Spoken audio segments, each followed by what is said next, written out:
Bonjour, soyez les bienvenus dans l'espace des livres et les plaisirs de Marc Page. Votre invitée est fille et petite fille d'institutrice, professeure de lettres modernes, enseignant dans un collège de Vaucluse. Elle considère l'écriture comme une histoire de famille. C'est dans la petite imprimerie de son père que, très tôt, elle a découvert les romans, pièces de théâtre, poèmes rédigés par ses ancêtres, dont un Félibre Gabriel Bernard. Sur leurs traces, et pétri de ses lectures de polar, votre invité écrit des romans policiers. La littérature italienne la passionne, mais pas seulement. Yasmina Khadra est un exemple de réussite au même titre que les plus grands classiques.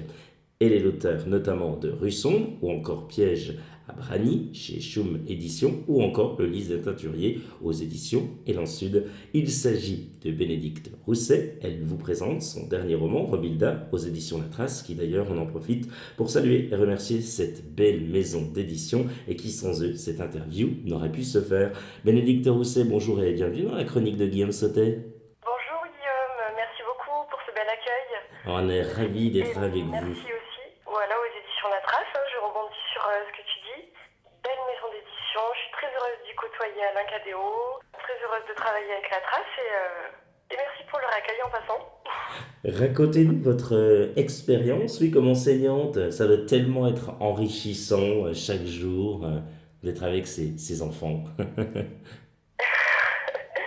Oui, alors oui, en fait ça fait quand même longtemps que je fais ce métier. Comme je le disais un petit peu la dernière fois que tu m'as accueilli à ton micro, je travaille avec des élèves en grande difficulté et j'aime les retrouver, ils sont vrais, c'est des élèves quand même spéciaux, mais même s'ils ne correspondent pas forcément à ce qu'on attend dans le moule de l'école, ils sont riches d'autres choses et j'aime travailler avec eux, puis ils m'inspirent aussi, je leur dis pas, mais ils m'inspirent. Expliquez-nous cette phrase citée par vous-même, et je cite, je considère l'écriture comme une histoire de famille. Pourquoi? Ah oui, oui, c'est vrai que j'ai dit ça.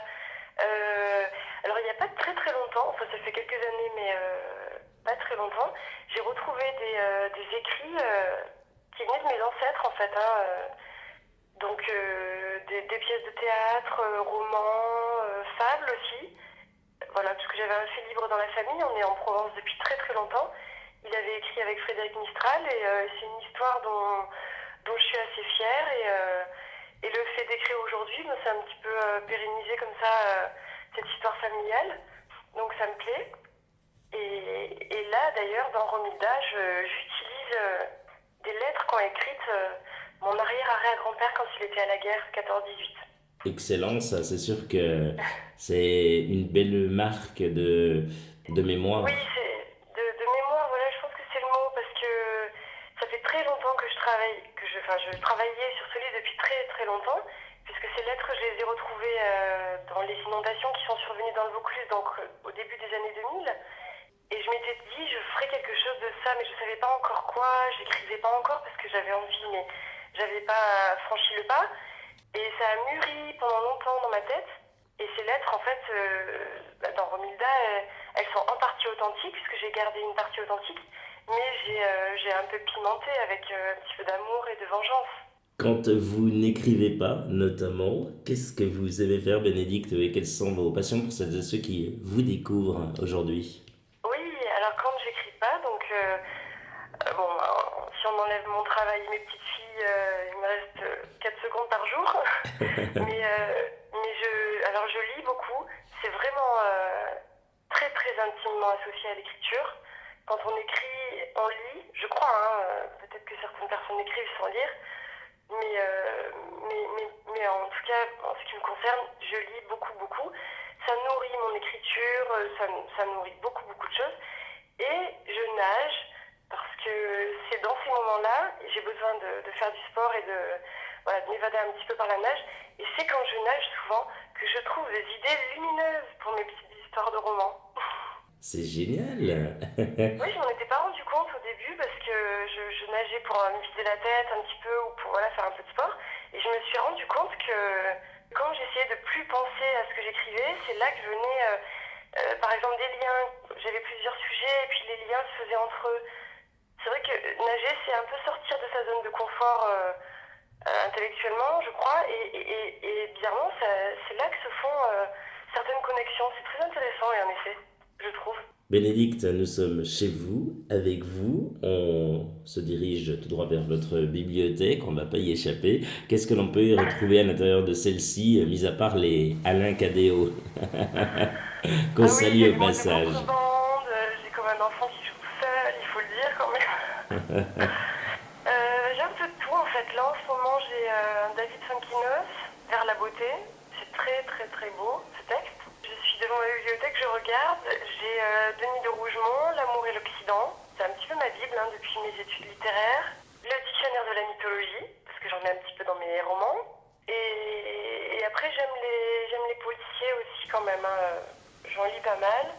Là j'ai Sonia Delzon en ce moment que j'ai pas Excellent. lu son Boréal. Oui, j'ai pas lu son Boréal qui est très bon apparemment. Donc avant de me plonger dans Cataracte, je vais m'attaquer à celui-ci. Et voilà, un peu de tout. Maupassant, Pierre et Jean, Mauriac, Le baiser au lépreux, des grands classiques que je lis, que je relis, parce que je trouve que je suis passée à côté au lycée quand on m'a proposé de les lire. Et j'y ai été complètement imperméable à ce moment-là, comme beaucoup, je pense. Et c'est aujourd'hui, un petit peu tard, que je découvre la beauté de ces textes. Et puis il y a également Yasmina Kadra. Ah oui, oui, oui, oui. Alors ça c'est... Ah oui, alors pourquoi j'ai pas dit? Parce que c'est pas dans ma bibliothèque, c'est dans ma chambre, c'est sur mon chevet. Donc c'est encore... Ouais, oui, oui. C'est un auteur que j'aime beaucoup, beaucoup, beaucoup. Je crois que c'est mon auteur préféré. Je crois qu'on peut citer Catan de les singes, par exemple. Magnifique œuvre de Yasmina Kadra. Et puis l'homme, quoi, le personnage, l'humanité qu'il y a dans cet homme, qui se voit dans son écriture, hein, ça transpire, c'est toujours comme ça. J'aime beaucoup, beaucoup en effet. Vous êtes bien renseigné, Guillaume. Bénédicte C'est agréable. Rousset, intéressons-nous cette fois-ci à votre dernier roman, Romilda, aux éditions La Trace. Comment Oui. vous est venue l'idée d'écrire ce roman? Expliquez-nous. Alors, l'idée, donc, comme je disais un petit peu tout à l'heure, j'avais ces lettres. Je l'avais retrouvées donc dans les années 2000. Oui, J'avais ces lettres de mon arrière-grand-père. Je voulais en faire quelque chose, mais comme j'avais envie qu'il y ait un petit côté policier, enquête à l'intérieur, j'ai cherché pendant longtemps comment structurer mon récit pour qu'il y ait une petite enquête. Et ce que j'ai fait, c'est que je suis partie d'abord... enfin, il y a une lettre en premier dans Romildas, on commence par une lettre dans le prologue, mais le début de l'histoire, c'est vraiment des ossements qui sont retrouvés dans le Vaucluse aujourd'hui, donc 2018, enfin aujourd'hui. Des ossements qui sont retrouvés dans le Vaucluse, une enquête donc qui est réouverte parce qu'il y a une petite fille qui a disparu à ce moment-là et qui correspondrait donc aux ossements. Et, et j'ai donc cette Romilda, mon petit peu, c'est pas l'héroïne parce qu'il y a plusieurs personnages importants, mais c'est un petit peu le pivot de ce récit. Romilda retrouve des lettres qui surgissent des inondations, donc aujourd'hui aussi.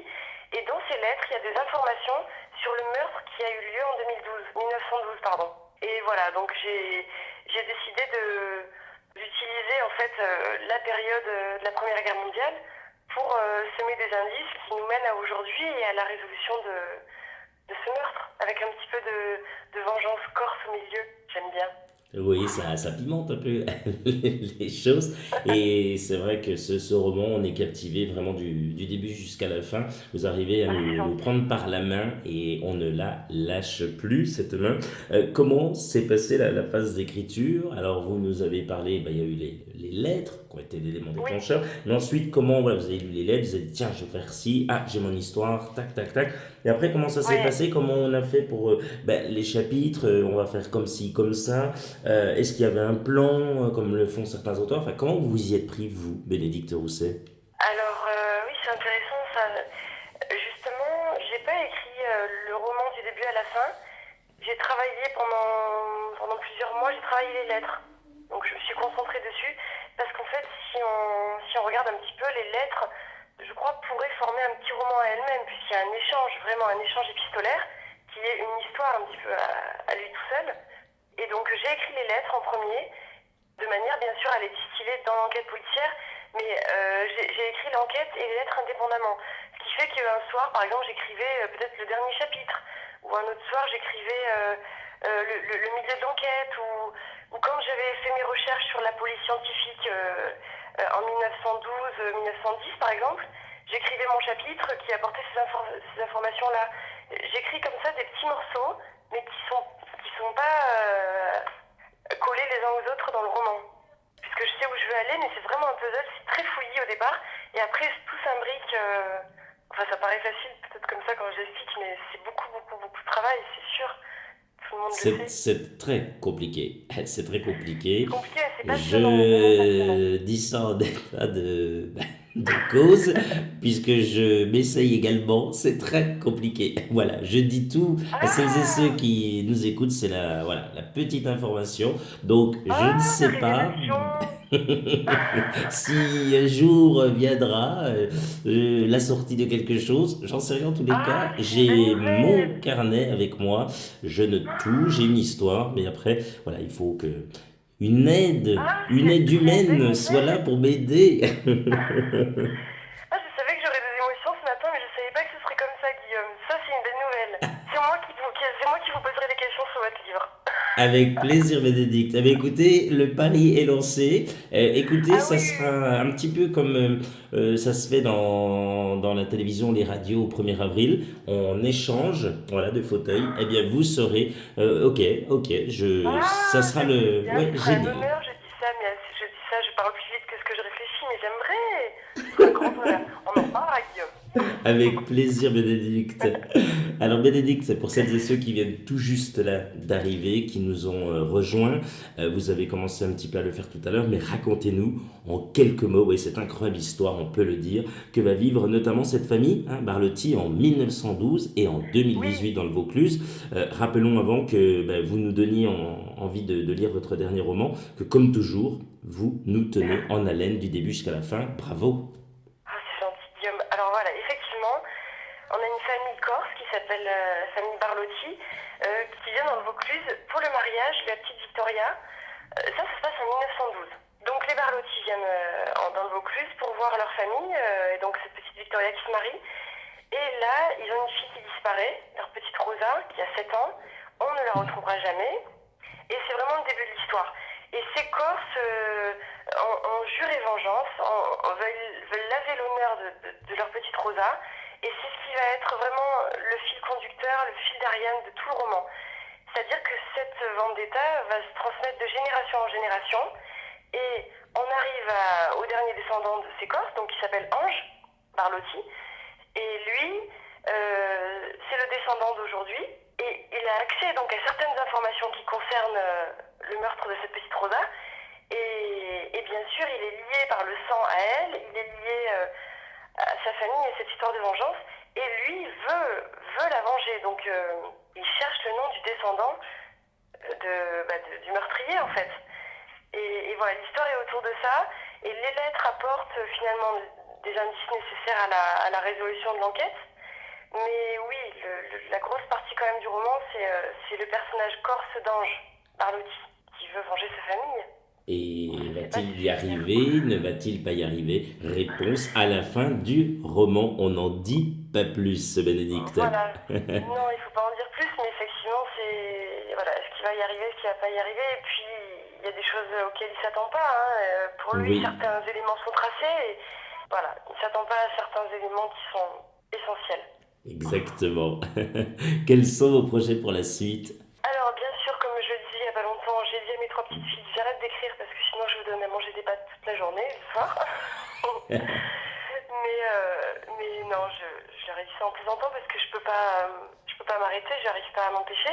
Et là, effectivement, j'ai la tête pleine d'idées, ça se structure un peu dans mon cerveau là en ce moment, il faut que je couche tout ça sur le papier.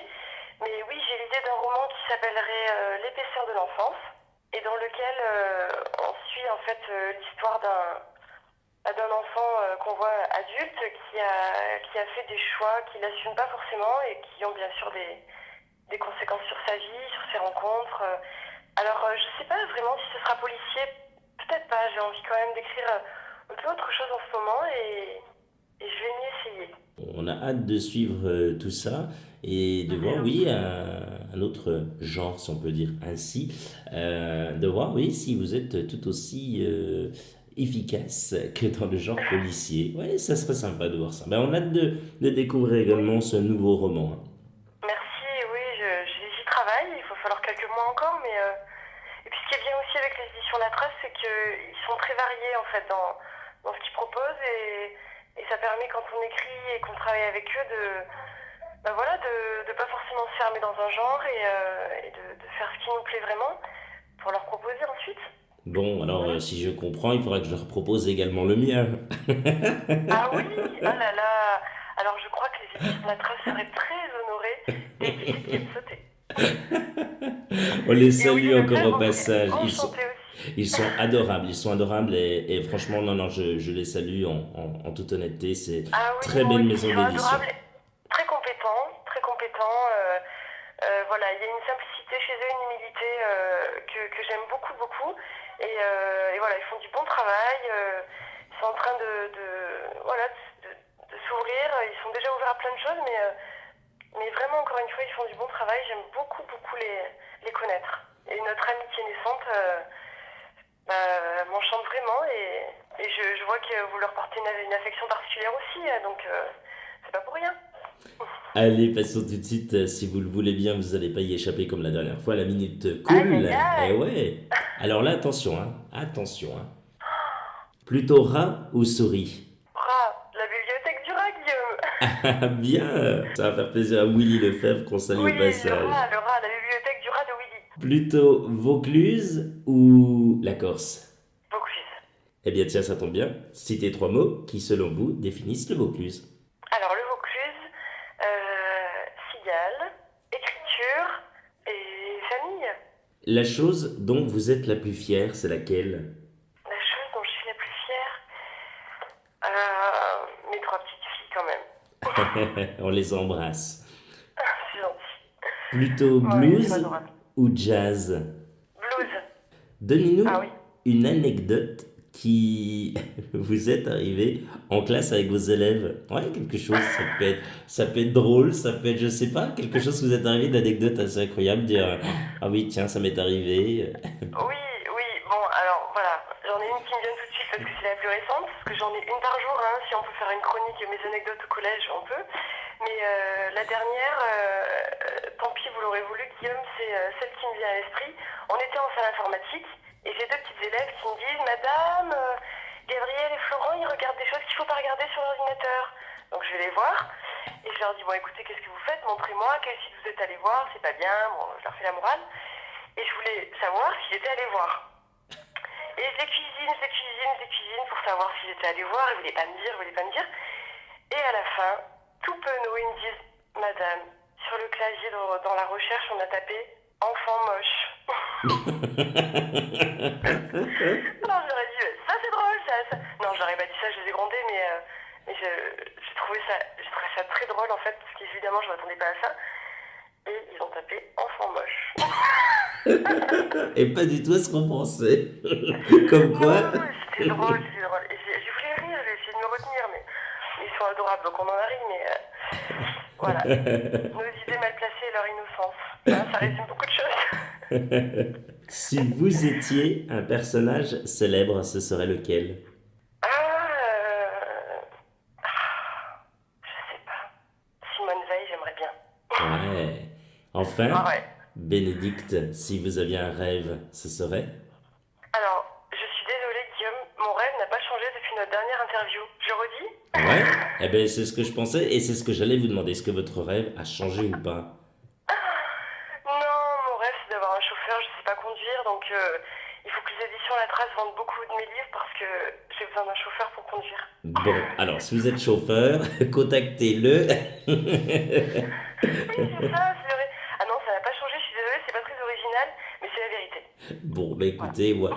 Peut-être qu'un rêve qui se réalisera, j'espère pour vous. Il devrait pas être très compliqué. Donc, s'il y a un Ah chauffeur, oui, voilà, oui, oui. Bénédicte est prêt. Au moins pour mon mari qui essuie les plâtres à chaque fois que je plie mes voitures. Au moins pour lui. Bénédicte Rousset, rappelons que vous êtes l'auteur de Romilda aux éditions La Trace, qu'on remercie infiniment. Merci d'avoir Oui, accepté merci. l'invitation de la chronique de Guillaume Sautet. Merci beaucoup à toi, Guillaume. Merci à Willy aussi, puisque je sais que vous fonctionnez en duo. Merci beaucoup, beaucoup pour ce petit moment très agréable. Avec plaisir et vous revenez quand vous le souhaitez pour le prochain, j'espère. Ah oui, merci. On en parlera. bientôt. Enfin, on parlera du vôtre avant. J'espère, oh, ça va me motiver. Rendez-vous Ah oui. très prochainement pour un nouveau numéro et de nouvelles aventures littéraires. Prenez soin de vous, passez un très bel été en notre compagnie. Bonne lecture, salut!